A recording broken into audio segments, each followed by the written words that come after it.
జై స్వరాజ్య world TV వారికి ప్రత్యేక అభినందనలు మరియు కృతజ్ఞతలు. ఎందుకంటే గత 3 సంవత్సరాలుగా సహారా అనే రాక్షసులతో మేము ధర్మయుద్ధం చేస్తున్నాము. ఇది ఆషామాషి కాదండి, అదొక పెద్ద కార్పొరేట్ సంస్థ, ప్రపంచంలో అతిపెద్ద సంస్థ. దేశంలోనే బడా నాయకులు సహారా డైరెక్టర్లుగా ఉండేవాళ్ళు. సుప్రీంకోర్టు రిటైర్డ్ జడ్జిలు కావచ్చు, బిగ్ షాట్స్ కావచ్చు, ఫిలిం స్టార్స్ కావచ్చు, స్పోర్ట్స్ స్టార్స్ కావచ్చు, ఈ విధంగా దేశంలో ఉన్నటువంటి అగ్రస్థానంలో ఉన్నటువంటి వ్యక్తులు సహారా డైరెక్టర్లుగా ఉన్నారు. మరి ఇంత పెద్ద కార్పొరేట్ సంస్థలతో సామాన్యులమైనటువంటి మేము ఉద్యమం చేయడం అంటే ఆషామాషి కాదు. సహారా ఒక పెద్ద దగాకోరు సంస్థ, సహారా ఒక మోసపూరితమైన సంస్థ. 13 కోట్ల మంది బాధితులను సహారా నాశనం చేసింది. ఇంత విపత్తు జరుగుతున్నా అసలు ప్రభుత్వాలు ఏం చేస్తున్నాయి? ఈ సిగ్గులేని ప్రభుత్వాలు ఎందుకు ఇంకా చోద్యం చూస్తున్నాయని నేను ప్రశ్నిస్తున్నాను. ఎందుకంటే 13 కోట్ల మంది అంటే ఒక ప్రభుత్వాన్ని దించడము, ఒక ప్రభుత్వాన్ని లేపడము, గద్దె మీద పెట్టడము అది సాధ్యమవుతుంది. మరి మోడీ నీ దగ్గర గత 12 సంవత్సరాలుగా మీరు మావి డబ్బులు పెట్టుకొని మీరు ఎందుకు ఇవ్వట్లేదు? పోర్టల్ అంటూ ఇంకా ప్రజలను మభ్య పెడుతున్నారండి. ఇది పూర్తిగా చట్ట విరుద్ధం. అసలు ఈ సంస్థకి చట్టబద్ధత లేదు, ఈ సంస్థకు లైసెన్సీ లేదండి. సంస్థకి కంపెనీ ఆఫ్ రిజిస్టర్స్ కింద ఎక్కడ కూడా ఇది రిజిస్టర్ కాబడలేదు. కానీ వీళ్ళు సుప్రీంకోర్టు అని చెప్పి ఇంకా కూడా ప్రజలను మోసం చేస్తుండడం చాలా శోచనీయం, బాధాకరం. ఏమయ్యా, సుప్రీంకోర్టు గాని నీది లేకపోతే ఇంటర్నేషనల్ కోర్టులో ఉంటే అది నీ అవసరం అయ్యా. నువ్వు మోసగాడివి, నువ్వు తప్పు చేసావు. సుప్రీంకోర్టుతో నువ్వు కొట్లాడు, ఇంటర్నేషనల్ కోర్టుతో నువ్వు కొట్లాడు, మాకేం అవసరం? నీకు అసలు లైసెన్సే లేదు కదా. లైసెన్స్ ఎలా ఇచ్చారు, ఎవరిచ్చారు? దీని వెనుక ఉన్నటువంటి బడా బాబులు ఎవరో బయటికి రావాలి. నేను న్యాయస్థానాలకు నివేదించుకుంటున్నాను, న్యాయస్థానాలను చేతులు మొక్కి బ్రతిమలాడుకుంటున్నాను. ఇలాంటి చట్టబద్ధత లేని సంస్థలను ప్రజల మీదకి తోచి ప్రజల డబ్బును యథేచ్ఛగా దోచుకొని వీళ్ళు దోపిడీ దొంగల్లాగా వెళ్లిపోతుంటే కూడా ప్రభుత్వాలన్నీ చోద్యం చూస్తున్నాయి. జబ్ తక్ భుక్తాన్ నహీ తబ్ తక్ మతదాన్ నహీ, జబ్ తక్ భుక్తాన్ నహీ. ఎప్పటి వరకైతే పేద ప్రజల డబ్బులు మీరు ఇవ్వరో అప్పటి వరకు కూడా మీకు మేము ఓటు వేయము. మోడీ నిన్ను గద్దెదించే వరకు కూడా నేను విశ్రమించను అని యావత్ భారతదేశం తరఫున నేను వాగ్దానం చేస్తున్నాను. ఎందుకంటే గత 3 సంవత్సరాలుగా నేను ఢిల్లీ పురవీధులు మరియు భారతదేశంలో పలు పట్టణాలను సందర్శించి అక్కడ ఉన్నటువంటి సామాన్యులను మేల్కొల్పడం, సహారా బాధితులను మేల్కొల్పడం జరిగింది. ఎక్కడెక్కడో అందరికీ న్యాయం చేస్తున్నాను, కానీ నేను పుట్టి పెరిగిన గడ్డ మీద నాకు న్యాయం జరగట్లేదే, మాకు ఇంత అన్యాయం జరుగుతున్నా కూడా ఎవరు మాకు న్యాయం చేయట్లేదే అని మేము బాధపడుతున్న తరుణంలో గతంలో కేసీఆర్ మీద మా ప్రావిడెంట్ ఫండ్ ఏదైతే సహారా ఎంప్లాయీస్ ప్రావిడెంట్ ఫండ్ ఉందో ఆ ప్రావిడెంట్ ఫండ్ లో ఆయన ప్రావిడెంట్ ఫండ్ పట్ల కొత్త చట్టం తీసుకొచ్చినాడని ఆయన మీద కూడా కేసీఆర్ మీద కూడా గతంలో కేసులు ఉండడం వల్ల కేసీఆర్ గారు మౌనంగా చోద్యం చూసినారు ఆ రోజు. కానీ దొరల పాలన పోయి దొరల పాలనకు బొందబెట్టి గడిల పాలన పోయి ఇప్పుడు ప్రజాపాలనకు వచ్చినాము. నిజంగా ఈ రోజు ఎంత శుభ సూచకం అంటే మాకు it's a golden era for our life. ఈ రోజు మాకు ఈ 9వ రోజు, 9 అంటే నిజంగా ఇదే ఒక మంచి సంఖ్యామానం పరంగా చూసినా కూడా 9 అనేది ఒక మంచి లెటర్.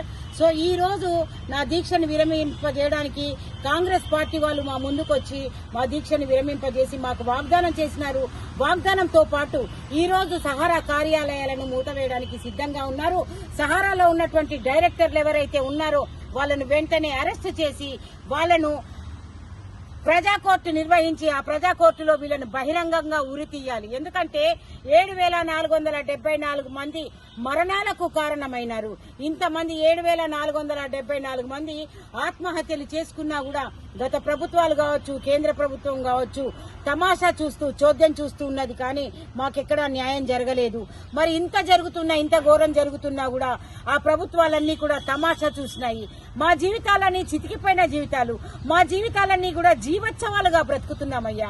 మేము బ్రతుకుతున్న శవాలమయ్యా, కానీ మాకెవ్వరు కూడా న్యాయం చేయలేదు, ఎక్కడ కూడా న్యాయం జరగలేదు. నిజంగా చెప్తున్నాను, ఈ రోజు కాంగ్రెస్ పాలన వచ్చిన తర్వాత ఇది స్వర్ణయుగం అనుకుంటాను మా జీవితాలలో.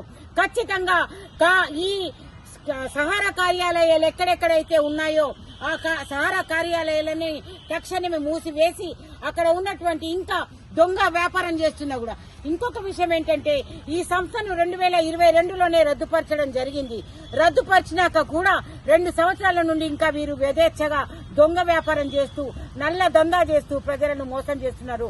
ప్రజలారా మేల్కొనండి, మేల్కొనకపోతే ఇంకా మీరు నష్టపోతారు. అలనాడు తెల్లవాడు మన సంపదను దోచుకపోతే ఈ రోజు నల్లవాడే ఈ జాతి సంపదను దోచుకపోతున్నా కూడా ప్రభుత్వాలని చోద్యం చూస్తున్నాయి. ఈ దేశ సంపదను యూరప్ ఖండంలోని మెసిడోనియాకు తరలించుకు వెళ్లినారు. సహారా అనేవాడు, సహారా చైర్మన్ ప్రపంచంలోనే ఇంతవరకు చేయని విధంగా 650 కోట్లతో తన కుమారుల పేర్లను చేసినారు. ఎవరబ్బ సోమయ్య? కేవలం 2000 రూపాయలతో వ్యాపారం చేసిన వాడివి నువ్వు. 650 కోట్లతో ఎవడబ్బ సొమ్మని పెళ్లి చేసినావు నువ్వు?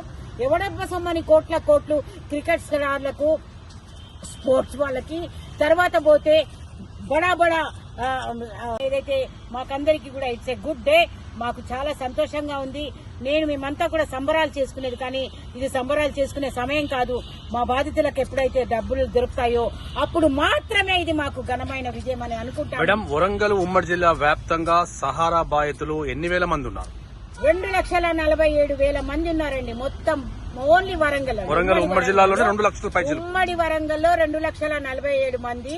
తర్వాత మన ఉమ్మడి రాష్ట్రాలు అంటే హైదరాబాద్ లో ఉన్నదండి సహారా కార్యాలయము. ఇది దక్షిణ భారతదేశానికి కేంద్ర బిందువుగా ఉంది. ఇక్కడ 2,80,00,000 మంది సహారా బాధితులు ఉన్నారండి. మొత్తం భారతదేశంలో 13 కోట్ల మంది సహారా బాధితులు ఉన్నారు. 86 లక్షల కోట్ల రూపాయలను సహారా వాడు దండుకొని వెళ్లిపోయినాడు. This is the world's biggest scam అండి. ఇంత పెద్ద స్కామ్ జరుగుతున్నా కూడా ఇంకా నిస్సిగ్గుగా ప్రభుత్వాలు, కేంద్ర ప్రభుత్వం అరే బేటీ బచావో బేటీ పడావో అంటావు కదా, మరి మంది ఆడబిడ్డల జీవితాలు బుగ్గుపాలవుతున్నాయి. విడాకులైనాయి, ఆడపిల్లలు లేచిపోతున్నారు, సూసైడ్లు చేసుకుంటున్నారు. పిల్లలను చదివించలేక మా జీవితాలని దుర్భరంగా ఉన్నా కూడా మోడీ నీ కళ్ళకి ఇది కనపడట్లేదా? అయినా నీ కుటుంబం లేదు కదా, భార్య లేదు కదా, పిల్లలు లేరు కదా, కుటుంబ పాలన గురించి కుటుంబం గురించి నీకేం తెలుస్తుంది అయ్యా? బాధలంటే ఎలా ఉంటాయి? ఆడపిల్ల బాధ అంటే ఏంటో నీకు ఎలా తెలుస్తుంది? నీ కడుపులో బిడ్డలు పుడితే కదా నీకు తెలుస్తుంది ఆ బాధ. నీకెవరు లేరు కదా, ఒంటరిగాడివి కదా, అందుకని నీకు మా బాధ తెలియట్లేదు. మా బాధలకు స్వస్తి పలకడానికి మేం ఈ రోజు కాంగ్రెస్ ప్రభుత్వం ముందుకొచ్చింది. అదేవిధంగా ఇండియా గఠబంధన్ ద్వారా కూడా మోడీ ప్రభుత్వాన్ని బొందబెట్టడానికి మేమంతా సిద్ధంగా ఉన్నాం.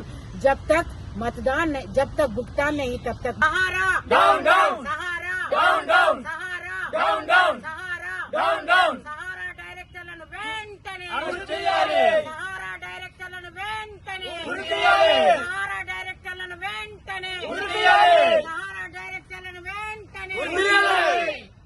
మా డబ్బులు మాకు ఇయ్యకుంటే మోడీ నీకు ఓటు లేదు. మా డబ్బులు మాకు ఇయ్యకుంటే మోడీ నీకు ఓటు లేదు. మా డబ్బులు మాకు ఇయ్యకుంటే మోడీ నీకు ఓటు లేదు. మా డబ్బులు మాకు ఇయ్యకుంటే మోడీ నీకు ఓటు లేదు. మా డబ్బులు మాకు ఇయ్యకుంటే మోడీ నీకు ఓటు లేదు. సహారా డైరెక్టర్లను వెంటనే అరెస్ట్ చేయాలి, సహారా డైరెక్టర్లను వెంటనే అరెస్ట్ చేయాలి, సహారా డైరెక్టర్లను వెంటనే అరెస్ట్ చేయాలి, సహారా డైరెక్టర్లను వెంటనే అరెస్ట్ చేయాలి.